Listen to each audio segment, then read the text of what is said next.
Bonjour et bienvenue dans la chaîne Mathématiques Sciences. Aujourd'hui, je prends et expliquer une nouvelle vidéo, vidéo tout simplement en mathématiques pour les secondes. Et dans cette vidéo de mathématiques pour les secondes, ici on va tout simplement voir comment on peut comparer des nombres à l'aide tout simplement, comparer et encadrer des nombres à l'aide tout simplement de notre fonction inverse. Ok, bravo.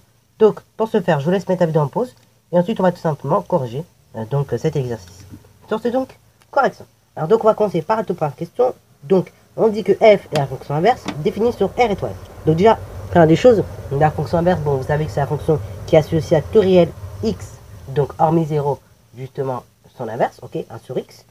Et donc R étoile, en fait c'est tout simplement, comme je viens de le dire sans le savoir, c'est l'ensemble des réels privé de 0. Donc l'ensemble des réels à l'exception de 0, privé de 0 comme vous voulez, on dit ça aussi de cette manière-là, c'est R, la barre comme ceci, et après vous mettez l'accolade, vous mettez le réel dans lequel, pour lequel justement la fonction est privée, ok, pour lequel la fonction n'est pas définie en fait, et après vous fermez l'accolade, ok. Donc R privé de 0, ou bien comme je l'avais peut-être déjà donné, donc quand on avait fait le cours sur les fonctions inverses, tout simplement l'ensemble des réels, compris, qui appartiennent à l'intervalle, moins l'infini, 0 exclu, union, 0 exclu, plus infini, ok.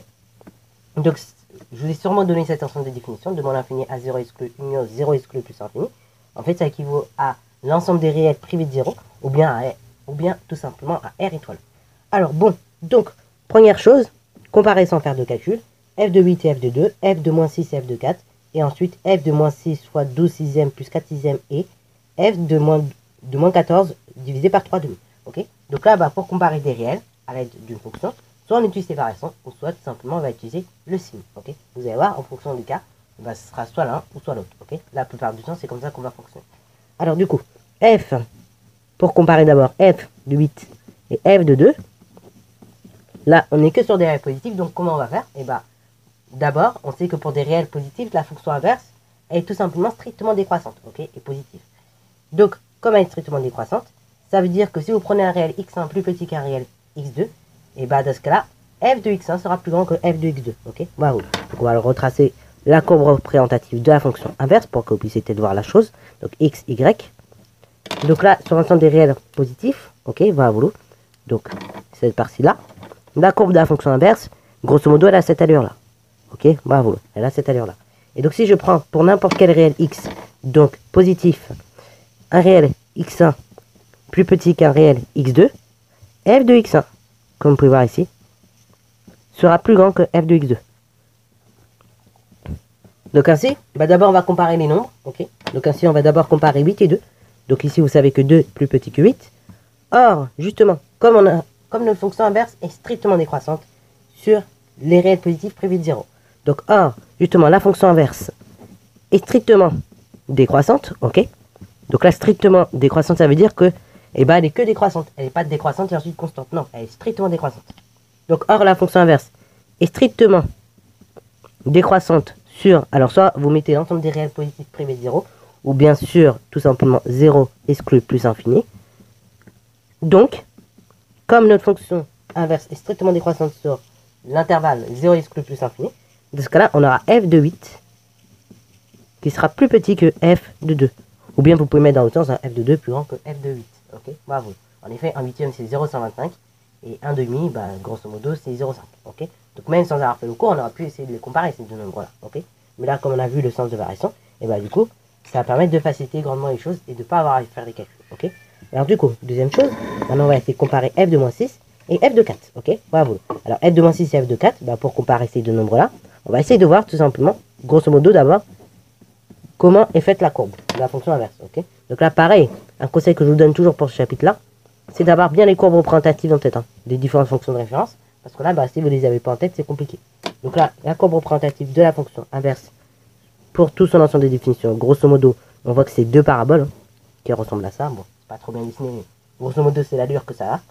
Et donc, on voit que pour l'ensemble des réels négatifs, privé de 0, bien évidemment, la fonction est strictement négative et décroissante. Et pour l'ensemble des réels positifs, on voit que la fonction est, donc privé de 0, bien évidemment, on voit que la fonction est strictement décroissante également, mais positive. Ok, oui, quand on a des nombres négatifs, l'inverse d'un nombre négatif est négatif, et l'inverse d'un nombre positif est positif. Ok, donc en fait, là, ici, on ne va pas utiliser sens de variation pour comparer, mais on va utiliser tout simplement le signe. Ok, le signe de notre fonction inverse. Ok, puisqu'on sait que sur des réels négatifs, la fonction est négative, et sur des réels positifs, la fonction est positive. Ok, bravo. Donc, on va mettre tout d'abord que moins 6 est négatif, 4 est positif. Or, sur tout simplement moins l'infini, 0 exclu, la fonction inverse est strictement négative. Ok, voilà, vous. Elle est strictement négative, c'est-à-dire que, eh ben, elle est tout simplement que négative. Ok, elle n'est pas positive, elle est juste négative. Ok, donc, or, sur moins l'infini 0, la fonction inverse est strictement négative. Et sur l'intervalle des réels positifs privé 0, autrement dit sur 0 vers plus infini, la fonction inverse est strictement positive. Ok, bravo. Et donc là, pareil, de ce fait, comme on a ici, comme bah là, on peut comparer l'aide du signe, et bah là, de ce cas-là, de ce fait, on peut dire de façon directe que f de moins 6, sans trop réfléchir, sera nécessairement plus petit que f de 4. Ok, puisque moins 6 est négatif, 4 est positif, donc un négatif, f de moins 6, bah ce sera négatif, sera nécessairement plus petit qu'un positif, donc f de 4, qui lui sera positif. En effet, bah, un quart c'est 0,25, c'est ce qui est positif, et moins un sixième, bah grosso modo c'est moins 0,17 environ, ok, ce qui est également négatif, ok, bravo. Alors bon, là donc c'est pour la deuxième comparaison. Maintenant on va faire la troisième comparaison. Alors troisième comparaison qui peut au départ, je vous l'avoue, peut-être sembler un petit peu difficile, mais qui en fait ne l'est pas du tout, hein. Alors pour faire cette comparaison, donc je vais écrire f donc de moins 6 fois 12 sixième plus 4 sixième, et on avait dit f de moins 14 on a dit divisé par 3 demi. Ok, bon, pour comparer ces deux réels là, bah tout simplement il faut effectuer les calculs. Là comme ça, on ne sait pas lequel est plus grand déjà. Ok, on ne sait pas lequel est positif et on ne sait pas lequel est négatif. Bah, on peut essayer de s'en douter. Bon là peut-être ce sera positif, ce sera négatif. Là peut-être c'est positif, mais ça reste la supposition. On peut pas, là on ne le sait pas, on n'a pas fait le calcul. Donc il va falloir tout d'abord calculer. Donc on va faire un petit peu de calcul, c'est marrant. D'abord on va calculer tout ça. Donc f de moins 6.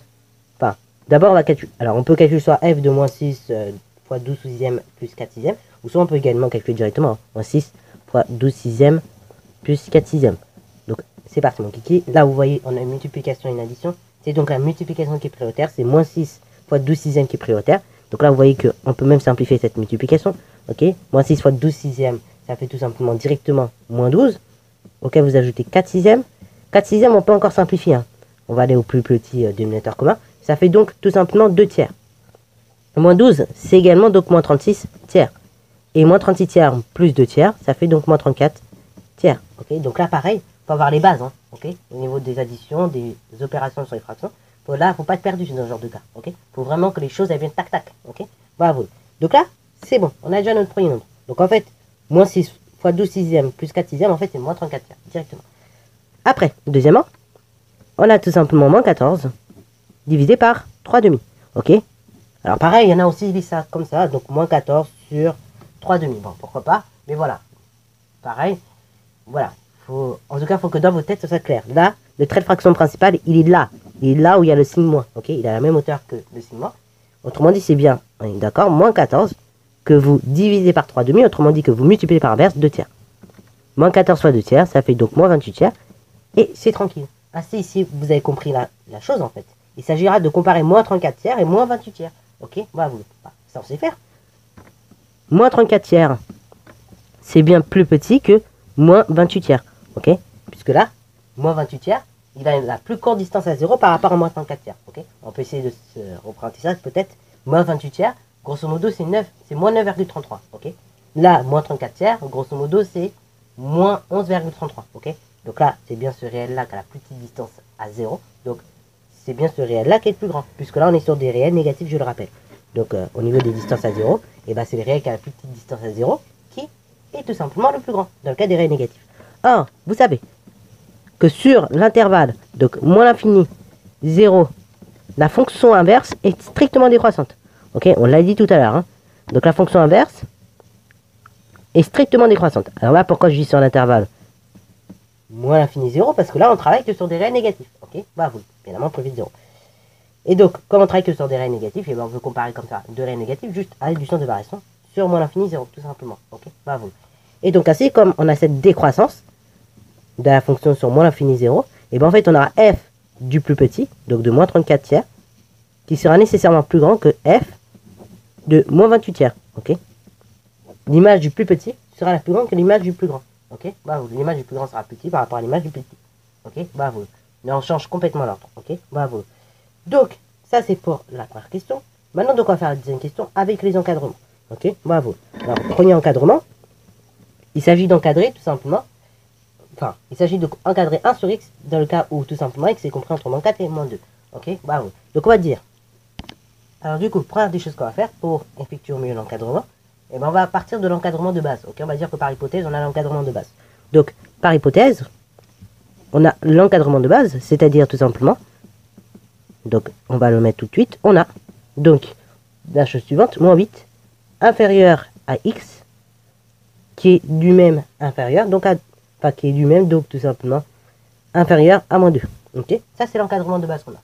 Or, vous savez donc que 1 sur x, ça correspond à la fonction inverse, et donc la fonction inverse, vous voyez là on travaille que sur des réels négatifs, et donc la fonction inverse sur l'ensemble des réels négatifs, parce que là, je vous rappelle, on peut également traduire ça de la façon suivante. Ici, ça équivaut à dire que x, il appartient à l'intervalle suivante, donc là l'intervalle ouverte, moins 8, moins 2. Ok, là ça équivaut à dire la même chose que ça. Ok, là on travaille donc sur des réels qui sont strictement négatifs. Et vous savez que sur des réels strictement négatifs, hormis 0 bien évidemment, puisque la fonction inverse n'est pas définie en 0, et ben vous savez que la fonction inverse est strictement donc décroissante. Ok, bah vous.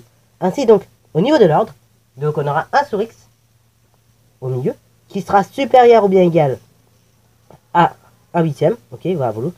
Enfin, là donc ce sera même l'inverse, pardon, ce sera inférieur ou bien égal à 1 huitième. Et x lui-même sera 1 sur x, pardon, sera lui-même supérieur ou bien égal à moins 1 demi. Ok, bravo. Donc on va noter la réponse. Voilà, donc en fin de compte, on a la chose suivante. On a 1 sur x qui est strictement inférieur à moins 1 huitième et 1 sur x qui sera strictement supérieur à moins 1 demi. Autrement dit, 1 sur x qui sera strictement supérieur à donc moins 0,5 et 1 sur x qui sera strictement inférieur à moins 0,125. Ok, bravo. Donc ceci équivaut à dire que 1 sur x appartient à l'intervalle suivante, c'est-à-dire donc à l'ensemble des réels, compris entre moins 0,125 et moins 0,25 et moins 0,5. Ok, bravo. Donc il appartient à l'intervalle ouverte, moins 0,125 jusqu'à moins 0,5. Ok, bravo. Et donc, pareil, j'ouvre mon crochet. Ok, bravo. Voilà, donc ça, c'est pour le premier encadrement. Maintenant, on va faire de même avec le second encadrement. Alors déjà, par hypothèse, on va tout simplement déjà recopier le second encadrement. Donc par hypothèse, on a. Et donc là, on met l'encadrement. Donc on a l'encadrement suivant, c'est-à-dire moins 8 qui est strictement inférieur à x, et x lui-même qui est supérieur, enfin qui est inférieur ou bien égal à 2. Alors là, c'est un peu compliqué, je vous avoue ici, de le faire directement comme on a fait tout à l'heure. Là, ce qu'on va faire, on va tout simplement essayer de tracer la courbe représentative de la fonction. Ok, pour essayer de comprendre un peu quelque chose. Donc là, ici, on est sur l'ensemble des réels négatifs. Ici, l'ensemble des réels positifs. Ici, donc, je mets moins 8 quelque part ici. Ici, je mets quelque part, donc ici, c'était 2. Donc, je mets 2. Donc, ici, on a f de 2 qui fait donc 0,5 ou bien 1,5. Et là, on a f de moins 8 qui fait moins 0,125. Ok? Si x, il est compris entre moins 8 et 2, bah, qu'est-ce que vous constatez pour les images? Les images en réalité sont comprises entre guillemets plus infini. Et donc là, on s'arrête à 2. Hein. Donc les images sont comprises entre voilà les deux moins l'infini. Donc ensemble des réels négatifs, hormis 0. Et également de l'autre côté, pour l'ensemble des réels positifs, ce sera tous les réels qui seront supérieurs et strictement supérieurs ou bien égaux. Donc ici à 0,5, à 1,5. Ok, voilà. Alors, pour essayer de justifier la chose, soit, donc, comme je vous ai dit, pour essayer d'expliquer la chose, on va expliquer ça tout simplement de deux manières. Vous vous rappelez, dans la vidéo, on a dit que sur l'ensemble des réels positifs, hormis 0, la fonction, donc inverse, est strictement positive. Tandis que sur l'ensemble des réels négatifs, la fonction tout simplement inverse est strictement négative. Okay, donc là, on a d'une part une fonction strictement positive et une fonction strictement négative. Et dans les deux cas, qu'on soit sur l'ensemble des réels négatifs privés de 0 ou bien l'ensemble des réels privés de 0, la fonction est strictement décroissante. Ok, donc on va expliquer ça de la façon suivante. La fonction, donc ici on part de la fonction inverse bien évidemment, est strictement négative et décroissante. Ok, voilà, sur l'ensemble des réels négatifs, donc sur moins l'infini, 0 est. Et puis également, cette fonction est strictement décroissante et positive, donc sur l'intervalle suivant, c'est-à-dire sur l'intervalle ouvert 0 plus infini. Ok, d'où la chose suivante. d'où en fait x qui va appartenir à l'intervalle suivant. Donc là, et ben, on a dit que tout simplement, et ben, on avait 8 qui était, moins 8 qui était inférieur ou bien, qui était inférieur, enfin, qui était inférieur mais à x, et que x était inférieur ou bien égal à 2, ce qui va dire que x en fait, il appartient à l'intervalle suivant, c'est-à-dire à l'intervalle ouvert en moins 8 jusqu'à 2 fermé. Ok, voilà, donc l'intervalle moins 8, 2, ok, ouvert en 2 et fermé, enfin, ouvert en moins 8 et fermé en 2. Ok, bravo. Donc là, du coup, au niveau des inverses, on aura 1 sur x, en fait, plus précisément, qui va appartenir à l'intervalle suivant, c'est-à-dire donc qui va appartenir à l'intervalle, donc, on avait dit que d'abord, ce serait moins l'infini, jusqu'à 0, ouvert, union, donc, on a dit tout simplement tous les réels, qui sont supérieurs, donc ici, à l'inverse de 0,5, ok, bravo, enfin l'inverse de 2, qui est 0,5, c'est chose jusqu'à plus infini. De ce fait, eh ben, on va trouver tout simplement l'intervalle, on va trouver tout simplement l'encadrement suivant de x, c'est-à-dire tout simplement, enfin de 1 sur x, c'est-à-dire donc 0 qui est strictement supérieur à 1 sur x, en fait, ou bien 1 sur x qui est strictement inférieur à 0, et 1 sur x qui est strictement supérieur ou bien égal à 0,5, ok, bravo. Et voilà, bravo. D'ailleurs, c'est pour ça qu'on va fermer l'intervalle ici en 0,5. Ok. Donc, sur ce, c'est la fin de cette vidéo. J'espère qu'elle t'a plu. Si c'est le cas, n'hésite pas à la liker, commenter et bonne à toi en mathématiques et en sciences.